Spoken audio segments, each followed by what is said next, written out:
kalau ibu bilang semangat pagi, kalian jawab pagi-pagi semangat pagi Pak. Gerakan ini ya. Iya Bu. Pagi-paginya berapa kali Bu? 3 kali. Semangat pagi. Pagi, pagi, pagi, semangat pagi. Kok masih loyo? Coba lebih keras lagi. Semangat pagi. Pagi, pagi, pagi, semangat pagi. Ya. Udah pada semangat semua kan? Sudah. Semangat ya. Kalau gitu sekarang kita akan membahas tentang kelompok sosial. Ada yang ingat nggak tentang kelompok sosial itu apa? Saya Bu. Apa?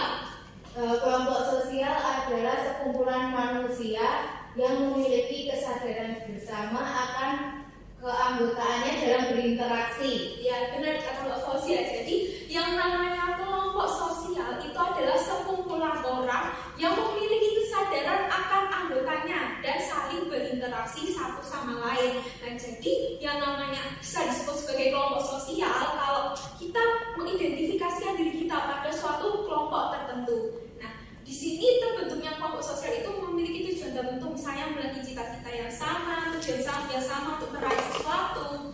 Selain itu, kelompok sosial juga memiliki berbagai macam jenisnya. Ada kelompok sosial formal, informal, ada kelompok sosial primer, dan ada kelompok sosial sekunder. Nah, tapi untuk khusus materi diskusi kita pada pagi hari ini, kita akan membahas mengenai kelompok primer dan sekunder. Apakah ada yang masih ingat, Mbak Febri?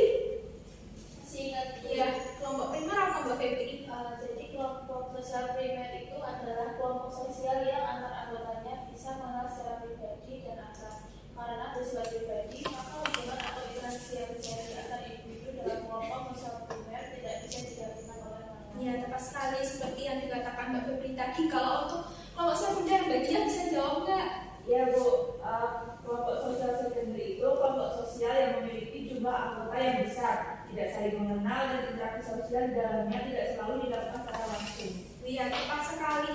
Seperti yang dikatakan bagian tadi mengenai pengertian kelompok primer dan juga sekunder. Nah, untuk mengulas kelompok primer dan juga sekunder, jadi kita akan mengadakan diskusi. Nah, Ibu akan membagi kelas ini menjadi 2 kelompok.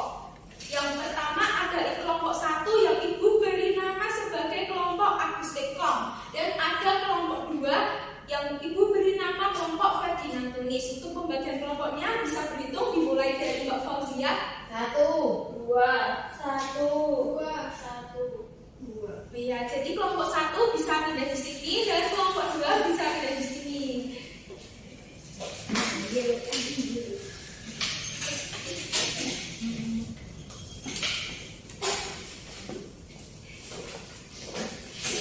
Jadi masing-masing kelompok Ibu beri 2 kertas HVS. Ya, ini.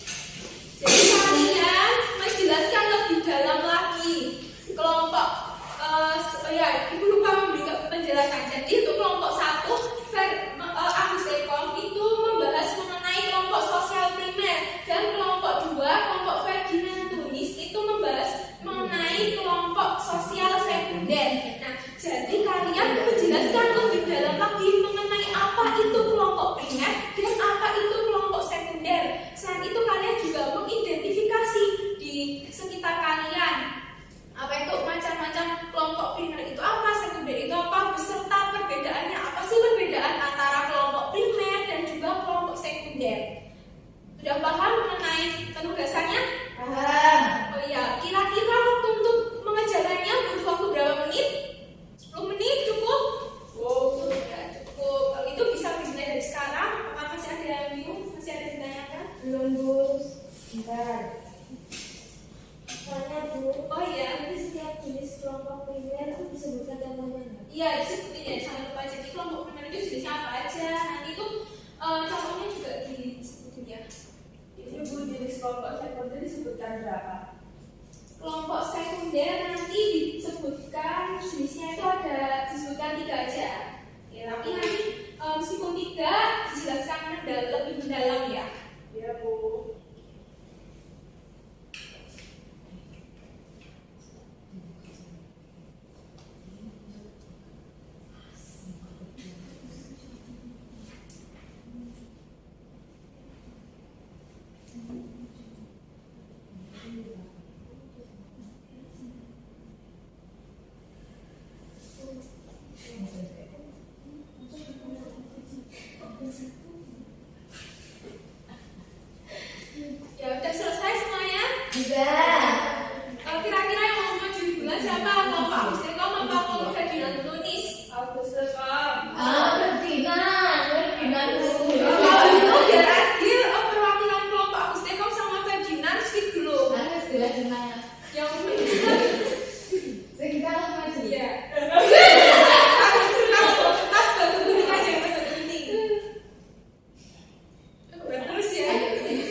banyak cara kita dapat membayangkan sebuah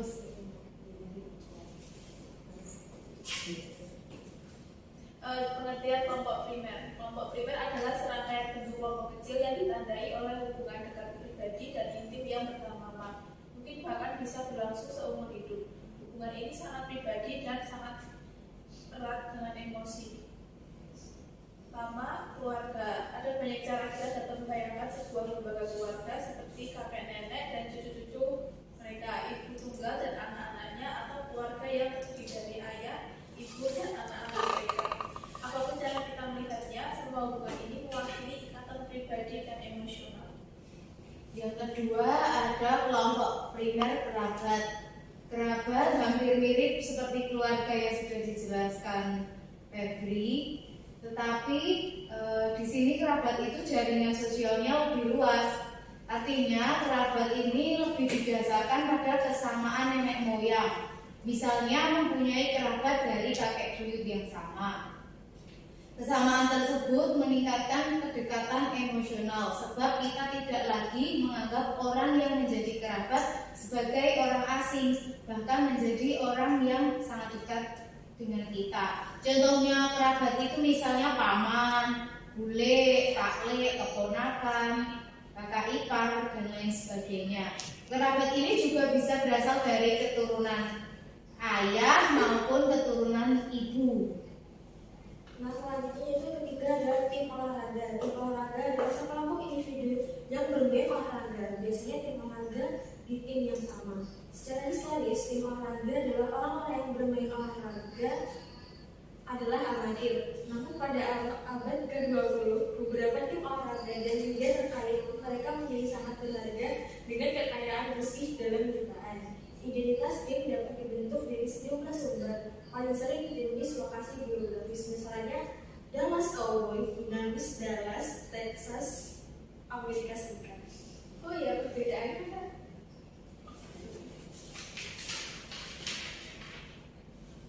Perbedaan kelompok primer dan sekunder dari penjelasan di atas dapat dikatakan bahwa pada intinya dalam kelompok primer dalam hal ini biasanya ditemui memiliki anggota yang lebih sedikit karena keintimannya yang jarang bisa ditemui di kelompok sekunder. Sedangkan perbedaan lainnya soal pendekatan kelompok primer dalam waktu lama dan beberapa kelompok sekunder tidak benar-benar dekat akan terpecah pada waktu tertentu, terutama setelah tujuan yang diinginkan tercapai.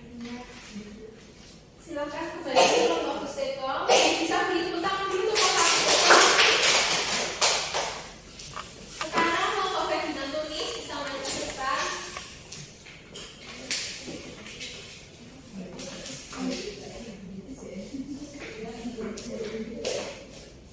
Oke, kami dari kelompok Ferdinand Tunis. Yang pertama, pengertian kelompok sekunder sedikit berbeda dengan primary group. Kelompok sekunder adalah kelompok sosial yang hubungannya relatif interpersonal dan bersifat sementara. Umumnya, relasi ini berorientasi untuk menyelesaikan tujuan atau tugas tertentu saja. Karena itu, kelompok ini disebut juga sebagai special interest group atau kelompok kepentingan khusus. Hubungan di dalam special interest group berputar di sekitar kepentingan dengan rentang sempit serta tujuan praktis yang tanpa adanya tujuan tersebut, kelompok ini tidak ada. Kemudian lingkungan pendidikan atau sekolah. Lingkungan pendidikan yang dimaksud dalam konteks ini adalah pembelajaran di kelas. Di ruang kelas, guru bertugas menciptakan lingkungan serta struktur yang dapat membantu siswa belajar. Sementara itu, siswa perlu mengikuti seperangkat aturan dan ketentuan untuk mencapai tujuan pendidikan mereka. Saat tujuan pendidikan sudah tercapai, siswa dan guru bisa saja tidak berinteraksi lagi. Maka dari itu, komunitas sosial di lingkungan pendidikan atau sekolah termasuk contoh kelompok sekunder. Kemudian selanjutnya asosiasi. Ini merujuk pada Kamus Besar Bahasa Indonesia atau KBBI. Asosiasi adalah perkumpulan orang yang mempunyai kepentingan yang sama. Tidak heran bila berbagai asosiasi memang termasuk ke dalam contoh special interest group. Sebagai contoh, asosiasi profesi yang merupakan perkumpulan orang dengan profesi yang sama seperti PGRI, Ikatan Apoteker Indonesia, Persatuan Dokter Indonesia, dan berbagai ikatan dokter mulai dari dokter umum hingga dokter spesialis. Kemudian yang kedua adalah partai politik. Sudah jelas bahwa partai politik ini terdiri dari kelompok orang yang disatukan oleh kepentingan politik. Jika diteliti dari latar belakangnya, anggota partai politik ini berasal dari etnis, profesi, agama, serta komunitas yang berbeda. Namun karena mempunyai tujuan yang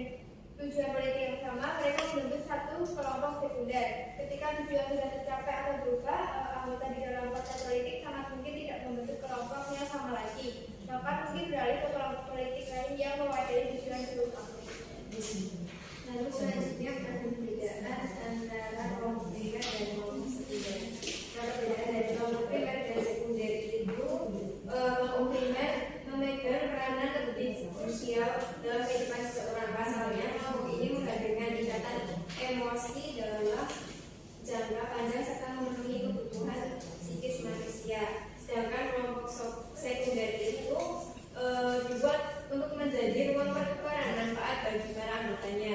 Orang yang berada dalam suatu special interest group umumnya mempunyai minat, tujuan, dan aktivitas yang sama. Bisa duduk kembali kelompok Ferdinand Tunis. Yuk bisa tepuk tangan dulu untuk kelompok